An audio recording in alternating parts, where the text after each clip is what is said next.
ಬೆಂಗಳೂರಿನಲ್ಲಿ ಬೊಲೆರೋ ವಾಹನದಲ್ಲಿ ಎಂಟ್ರಿ ಕೊಟ್ಟಿದ್ರು. 4 ಚಿನ್ನದಂಗಡಿಗೆ ನುಗ್ಗಿದ್ರು. ಏನಾಯ್ತು ಅಂತ ತಿಳಿದುಕೊಳ್ಳುವಷ್ಟರಲ್ಲಿ ಆ 4 ಕಿರಾತಕರು ಜೀಪ್ನಲ್ಲಿ ಎಸ್ಕೇಪ್ ಆಗಿದ್ರು. ಚಿನ್ನದ ಮೂಟೆಯೊಂದಿಗೆ ಕಾಡು ಸೇರಿದ್ರು. ಇಂತಹ ಚಿನ್ನದ ಬೇಟೆಗಾರನನ್ನೇ ಸ್ಥಳೀಯರು ಹಾಗೂ ಪೊಲೀಸರು ಬೇಟೆಯಾಡಿದ್ದು ಹೇಗೆ ಗೊತ್ತಾ? ಕಾಡಿನೊಳಗೆ ಇದ್ದವರನ್ನ ಎಳ್ಕೊಂಡು ಬಂದಿದ್ದು ಹೇಗೆ ಅನ್ನೋ ರಣರೋಚಕ ಕಹಾನಿಯನ್ನ ಡಿಟೇಲ್ ಆಗಿ ತೋರಿಸ್ತೀವಿ ನೋಡಿ.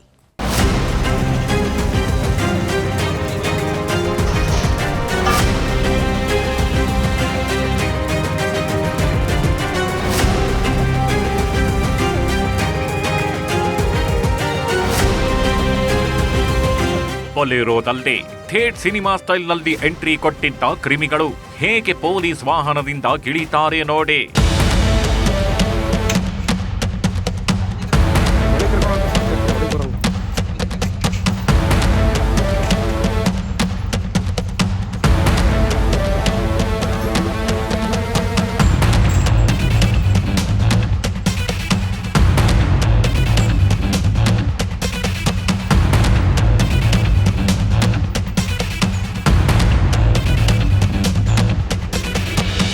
ಒಬ್ಬನ ಕೈಗೆ ಕೋಳ ಹಾಕಿ ಆ ಕೋಳಕ್ಕೆ ಚೈನ್ ಲಾಕ್ ಮಾಡಿ ಕರ್ಕೊಂಡು ಹೋಗ್ತಾರೆ. ಇನ್ನೊಬ್ಬನ ಕೈಗೂ ಬೇಡಿ ಹಾಕೊಂಡು ಕೋರ್ಟ್ನೊಳಗೆ ಕರ್ಕೊಂಡು ಹೋಗ್ತಾರೆ. ಹೀಗೆ ಒಬ್ಬರಾದ ಮೇಲೆ ಒಬ್ಬರು ಎಂಬಂತೆ 4 ಅಸಲಿ ಪಿಕ್ಚರ್ ಅಂದ್ರೆ ಏನು ಅಂತ ತೋರಿಸಿದ್ದಾರೆ. ಕೊನೆಯದಾಗಿ ಗಿಳಿದು ಬರೋ ಕಿರಾತಕನಂತೂ ಅದಾಗಲೇ ಬೂಸ್ಟ್ ಆಗೋಗಿದ್ದ. ನಡೆಯೋಕು ಆಗದೆ ನಿಲ್ಲೋಕು ಆಗದೆ ಒದ್ದಾಡ್ತಿದ್ದ.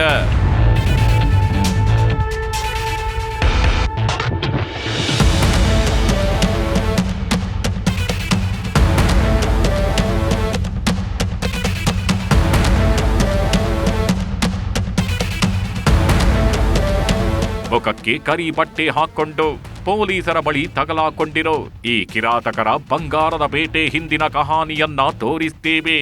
ಅದಕ್ಕೂ ಮೊದಲು ಈ ನೀಚರ ಮುಖವನ್ನ ಒಮ್ಮೆ ನೋಡ್ಬಿಡಿ.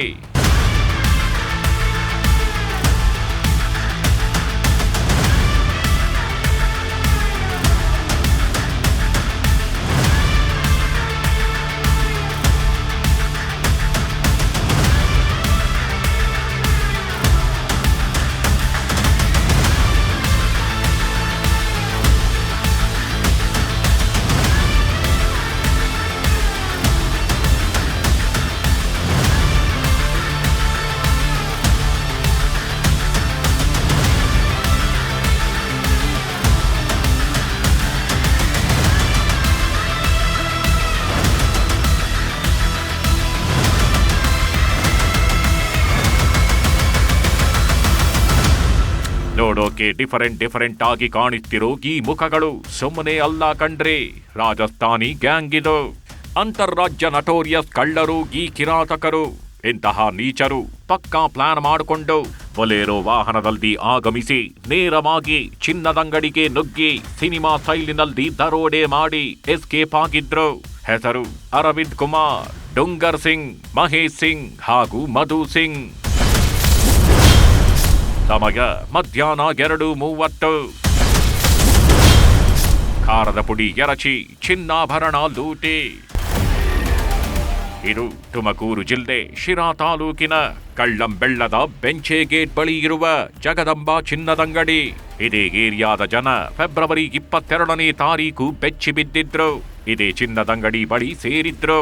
ಯಾಕಂದ್ರೆ ಮಠ ಮಧ್ಯಾಹ್ನದ ಹೊತ್ತು ಚಿನ್ನದಂಗಡಿಗೆ ನುಗ್ಗಿದ 4 ಕಿರಾತಕರು ಅಂಗಡಿ ಮಾಲೀಕನ ಮಗ ಹಾಗೂ ಅಜ್ಜಿಯ ಕಣ್ಣಿಗೆ ಖಾರದ ಪುಡಿ ಎರಚಿ ಚಿನ್ನಾಭರಣ ದೋಚಿ ಎಸ್ಕೇಪ್ ಆಗಿದ್ರು. ಇದೇ ಬೊಲೆರೋ ವಾಹನದಲ್ಲೇ ಎಂಟ್ರಿ ಕೊಟ್ಟು ಸುಮಾರು 100 ಗ್ರಾಂನಷ್ಟು ಚಿನ್ನಾಭರಣ ಮೂಟೆ ಕಟ್ಕೊಂಡು ಮಾಯವಾಗಿದ್ರು.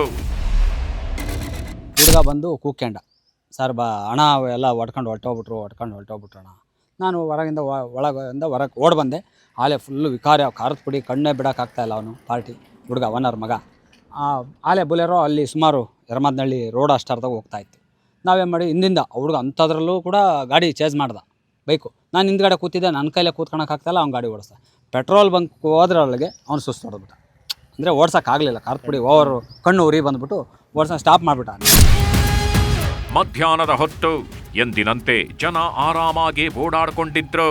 ಚಿನ್ನದಂಗಡಿಯಲ್ಲಿ ವ್ಯಾಪಾರ ನಡೆಯುತ್ತಿತ್ತು. ಆದರೆ ಮಧ್ಯಾಹ್ನ 12:30 ಸುಮಾರಿಗೆ ರಾಷ್ಟ್ರೀಯ ಹೆದ್ದಾರಿ 48 ಟೋಲ್ನಲ್ಲಿ ಹಾದು ಹೋದ ಆ ಒಂದು ಬೊಲೆರೋ ಜೀಪ್ ದೊಡ್ಡದೊಂದು ಅನಾಹುತಕ್ಕೆ ಮುನ್ನುಡಿ ಬರೆಯತ್ತೆ. ಮಧ್ಯಾಹ್ನ 2:30 ಸುಮಾರಿಗೆ ಚಿನ್ನದಂಗಡಿ ಬಳಿ ಎಂಟ್ರಿ ಕೊಟ್ಟಿತ್ತು. ಅಂಗಡಿಯಲ್ಲಿ ಮಾಲೀಕರೊಬ್ಬರೇ ಇದ್ದ ಸಮಯವನ್ನೇ ನೋಡಿ 4 ಖದೀಮರು ಕ್ಷಣಾರ್ಧದಲ್ಲಿ ಮಾಲೀಕನ ಮುಖಕ್ಕೆ ಕಾರದ ಪುಡಿ ಎರಚಿದ್ರು. ಕಂಡು ಬಿಡುವಷ್ಟರಲ್ಲಿ ಸುಮಾರು 30 ಲಕ್ಷ ರೂಪಾಯಿ ಮೌಲ್ಯದ ಚಿನ್ನ ಮತ್ತು ಬೆಳ್ಳಿಯ ಆಭರಣಗಳನ್ನ ದೋಚಿ ಪರಾರಿಯಾದರು. ಫಸ್ಟ್ ವೆಹಿಕಲ್ ಲೊಕೇಶನ್ ಪತ್ತೆ ಹಚ್ಚಲಾಗಿದೆ. ಅದಾದ ಮೇಲೆ ಅವರು ಅಕ್ಯೂಸ್ಡ್ಗಳು ವೆಹಿಕಲನ್ನು ಲಾಕ್ ಮಾಡಿ ಅಲ್ಲಿ ಜಂಗಲಲ್ಲಿ ಬಿಟ್ಟು ಆ ಜಂಗಲಲ್ಲಿ ಓಡೋಗೋದು ಆಗಿರುತ್ತೆ.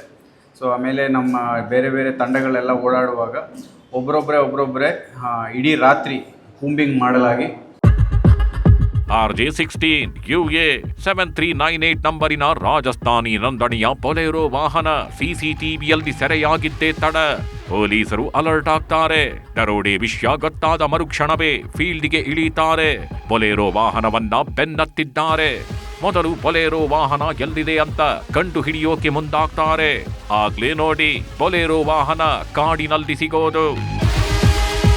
ನಾವು ಈಗಾಗಲೇ ಇರುವ ಮಾಹಿತಿಯಿಂದ ತಾವರ್ಕೆರೆ ಪೊಲೀಸರಿಂದ ನಾವು ಚೆಕ್ ಪೋಸ್ಟ್ ಹಾಕಿರ್ತೀವಿ. ಎಲ್ಲ ಕಡೆ ಅಲರ್ಟ್ ಮಾಡಿರ್ತೀವಿ ಕಂಟ್ರೋಲ್ ರೂಮ್ಸಿಂದ. ಸೊ ಹಾಗಾಗಿ ಅವರು ಮುಂದಕ್ಕೆ ಹೋಗೋಕ್ಕೆ ಸಾಧ್ಯ ಇರೋದೇ ಕಾರಣದಿಂದ ಅವರು ಸಡನ್ ಆಗಿ ಯೂಟರ್ನ್ ತೊಗೊಳ್ತಾರೆ. ಯೂಟರ್ನ್ ತೊಗೊಂಡು ಬೋನಹಳ್ಳಿ ಅಂತ ಒಂದು ಗ್ರಾಮದ ಹತ್ತಿರ ನಮ್ಮ ಅಡಿಷನಲ್ SP ಅವರು ಮತ್ತು DSP ಅವರು ಇರುವಂಥ ಗಾಡಿಗೆ ಮುಖಾಮುಖಿಯಾಗಿ ಬರ್ತಾರೆ. ಆವಾಗ ತ್ರುಟಿಯಲ್ಲಿ ಅವರು ಎಸ್ಕೇಪ್ ಆಗಿ ಒಂದು ನಮ್ಮ ಶಿರಾ ಪಕ್ಕದಲ್ಲಿರುವ ಜಂಗಲ್ನಲ್ಲಿ ಅವರು ಒಳಗೆ ಹೋಗಿ ನುಗ್ತಾರೆ. ಇಲ್ಲಿಗೆ ದರೋಡೆಕೋರರು ಕಾಡಿನಲ್ಲಿ ಅಡಗಿರೋದು ಪೊಲೀಸರಿಗೆ ಪಕ್ಕಾ ಆಗಿತ್ತು. ಈ ರಾಜಸ್ಥಾನಿ ಗ್ಯಾಂಗ್ ಇಲ್ಲೇ ಎಲ್ಲೋಗಿದೆ ಅಂತ ಕಾಡಿನೊಳಗೆ ಪೊಲೀಸರು ನುಗ್ತಾರೆ. ಕಾಡಿನಲ್ಲಿ ಅವಿತು ಕೂತಿದ್ದ ಬೇಟೆಗಾರರ ಹಿಂದೆ ಬಿದ್ದಿದ್ರು. ಸ್ಥಳೀಯರ ಸಹಾಯ ಪಡೆದು ಜೀವದ ಹಂಗು ತೊರೆದು ಕಾಡಿನೊಳಗೆ ಕಾರ್ಯಾಚರಣೆ ನಡೆಸಿದ್ರು. ನಂತರ ಸಿನಿಮಾ ಸ್ಟೈಲ್ನಲ್ಲಿ ಕಾರ್ಯಾಚರಣೆ ನಡೆಸಿ 4 ರಾಜಸ್ಥಾನಿ ಕಿರಾತಕರನ್ನು ಅರೆಸ್ಟ್ ಮಾಡಿ ಚಿನ್ನದ ಮೂಟೆಯನ್ನ ರಿಕವರಿ ಮಾಡಿದ್ರು. ಚಿನ್ನದಂಗಡಿ ಮಾಲೀಕನನ್ನ ಕರೆದು ಪೊಲೀಸರು ಚಿನ್ನವನ್ನ ವಾಪಸ್ ಕೊಟ್ಟಿದ್ದಾರೆ.